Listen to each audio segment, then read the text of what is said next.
पूछो मत, कैसी कलयुग की बहू है एकदम। ना तो भोजन बनाती है, ऑर्डर दे देती है बेटा को, चलो आज बाहर खाने चलेंगे। जगने से पहले ही बेटा चाय बना के लाता है कप में, उसके लिए, महारानी के लिए।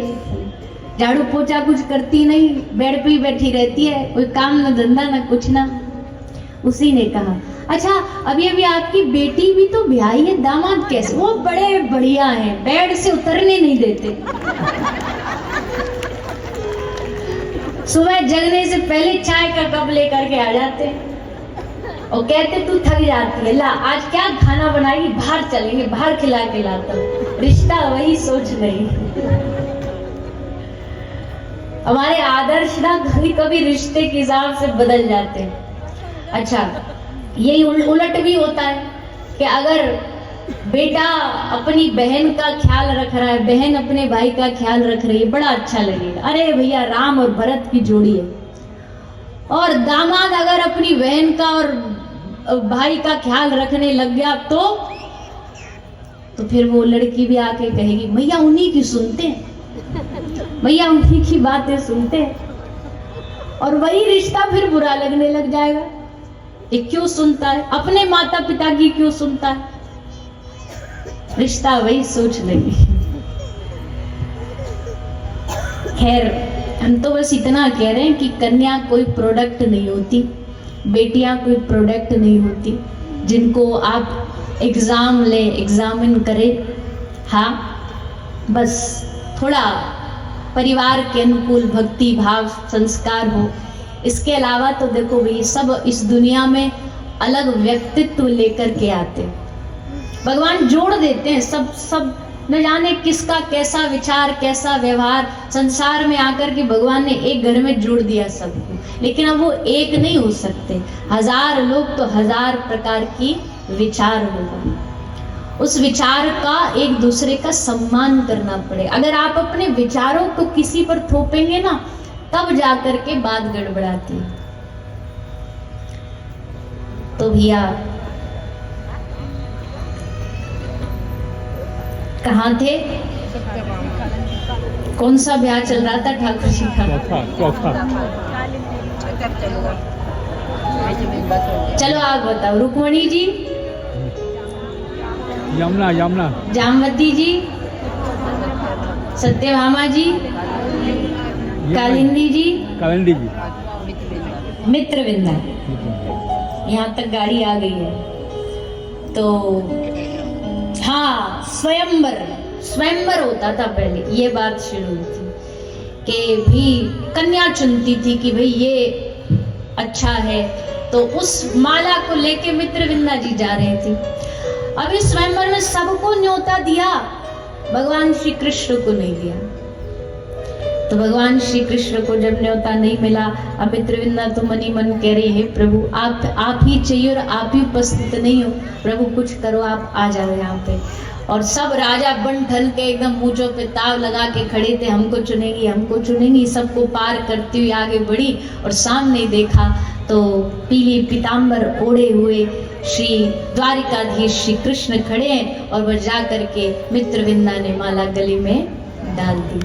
मित्रविंदा जी के साथ भगवान का विवाह हुआ। फिर अगली रानी हुई सत्या, एक नाम उनका नग्न जीती भी है। एक रानी हुई है भगवान की भद्रा, के कई देश के ये राजपुत्र, ये कश्मीर से थी।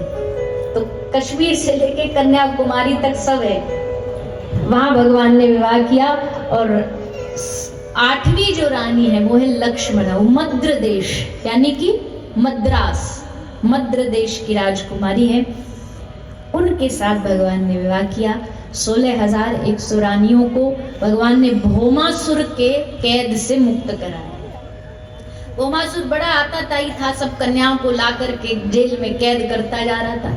भगवान गए, उसके साथ युद्ध करके कन्याओं को मुक्त किया, सबको घर जाने का आदेश दिया। पर फिर वही बात है कि दुनिया थोड़ी ना बदनामी करने से चूकती है, और उसमें भी एक स्त्री हो, महिला हो। तो इसलिए कन्याओं ने कहा, हे प्रभु अब हमारा कोई नहीं है, आप ही हमारे हो, आप हमें स्वीकार करो। तब भगवान ने सब कन्याओं को स्वीकार किया, सबसे विवाह किया।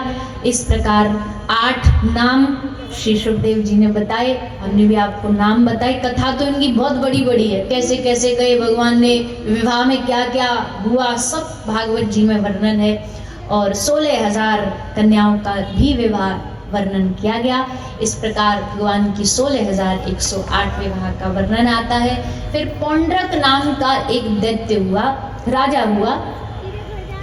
ये थोड़ा मायावी था, विद्या जानता था, तो अपना रूप इसने नील वर्ण का बना दिया, कृष्ण जैसा, द्वारिकाधीश जैसा, और डायरेक्ट द्वारिकाधीश को चैलेंज कर दिया। एक पत्र आया, भगवान ने उद्धव जी को कहा, उद्धव जी जरा पत्र पढ़ के बताओ क्या लिखा पत्र में। तो पत्र में पहली लाइन में लिखा था, नकली द्वारिकाधीश को असली द्वारिकाधीश का आशीर्वाद। अब ठाकुर जी देख रहे कि भैया ये असली वारो कौन आ गयो, हम ते भी बढ़ो, पर चलो कोई बात ना, आगे पढ़ो। तो उसमें चैलेंज था कि आओ हमसे युद्ध करो। अच्छा, ये पौंड्रक का एक दोस्त था काशी नरेश, इन दोनों ने मिलकर योजना बनाई थी कि तुम बन जाओ वसुदेव का अवतार, मैं दुनिया में तुम्हारे लिए दर्शनार्थी खींच खींच के लाऊंगा। अक्सर ऐसा ही तो होता है दुनिया में, बोले भैया इसने चमत्कार देखा, वो दूसरे को बताएगा, दूसरा आएगा, दूसरा तीसरे को बताएगा। तो काशी नरेश पब्लिसिटी करता था पौंड्रक राजा की, बोले ये है असली वाले, वो द्वारिका वाला नकली है। सब लोग आने लगे, भीड़ लगने लगी पौंड्रक के दरबार में, अथाह श्रद्धालु आने लगे, सब जय जय घोष करने लगे, जय जयकार करने लगे, बोलिए पौंड्रक महाराज की। आप जैसे ही वहां भी होंगे, जो मिल जाए वही की जय। अगर ये भी कहना रावण महाराज की, तो बाकी भी जय कर देंगे, कुछ भी करवा लो। आगे तुम, जब वो नहीं होते नेताजी तुम आगे बढ़ो हम तुम्हारे साथ हैं, वो नारा है, वैसे ही नारा है जय।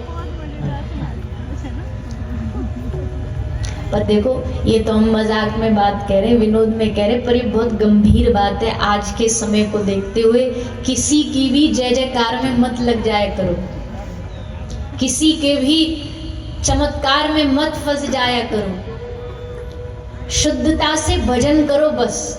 हम ये नहीं कह रहे कि अच्छा, बहुत सारे लोग तो कह देंगे बोले ये बाबाओं की जरूरत नहीं है, आवश्यकता है, पर अगर तुम साधु संतों के पास केवल भक्ति मांगने जाओगे ना, कोई साधु तुमको ठग नहीं पाएगा। संत तो खैर ठगते नहीं, लेकिन अगर कोई नकली बेरुपिया भी होगा ना, तो भी नहीं ठग पाएगा। वो कहेगा कुछ मांग, मैं तुझे चमत्कार देता हूँ, आप कह दो नहीं बाबा, हमें भक्ति के अलावा कुछ नहीं चाहिए। संतों के पास क्यों जाते हैं संसार की चीजें मांगने के लिए, क्यों जाते हैं चमत्कार देखने के लिए? वो साधु है, वो तुम्हारे हृदय में भगवान को बिठाएगा, तुमको कोई जादूगर नहीं है वो। तुम जादू की आशा संत महापुरुषों से करने लग जाओ तो बाद में खुद को बड़ी परेशानी होती है। इसलिए हम बार बार कहते भैया आज कलयुग चल रहा है, बस इतना निवेदन है कि ज्यादा ढोंग में न फंसो, अंधविश्वास में न फंसो, कि धर्म के नाम पे अंधविश्वास भी बहुत फैलाया जाता है। तो एक बात कहते हैं, जो आपको भगवान के बारे में बताए ना, बस वही प्रणाम करो। भगवान के अलावा अपनी भी बड़ाई करे, अपनी प्रशंसा करे तो प्रणाम कर दो, बोले महाराज प्रभु की कथा सुनो। संत का काम भगवान से जोड़ना है, अपने आप से जोड़ना नहीं है। कई ऐसे गुरु बन जाते हैं, हर जगह वो गुरु जी का ही फोटो होना चाहिए, गले में, हाथ में, पैर में, घर में, दरवाजे पे, दीवार। भगवान को कौन ने कर दिया, भगवान साइड हो गए, भगवान से कोई लेना देना नहीं। ये थोड़ी ना गुरु का लक्षण होता है। गुरु का मतलब अपने से ना जोड़े, भगवान से जोड़ो, प्रभु के नाम से जोड़ो। एक बहुत प्रसिद्ध दोहा है, आप सबने सुना है, गुरु गोविंद दो खड़े काके लागू पाए, और बलिहारी गुरु आपने जिन गोविंद दियो बताए। इसका क्या मतलब है? पहले गुरु को प्रणाम किया जिन्होंने भगवान के बारे में बता दिया, ऐसा मानते हैं, ऐसा हमें सिखाया भी गया है, बचपन में हिंदी पाठ्यक्रम में भी पढ़ाया गया है। पर एक बार हमने किसी से सुना था संत के मुख से कि इसका मतलब ये नहीं है कि पहले गुरु को प्रणाम किया गया। इसका मतलब क्या है, गुरु गोविंद दोनों खड़े थे। अब शिष्य बेचारा कंफ्यूज हो रहा है, गुरु को प्रणाम करूं, भगवान को प्रणाम करूं, किसको करूं।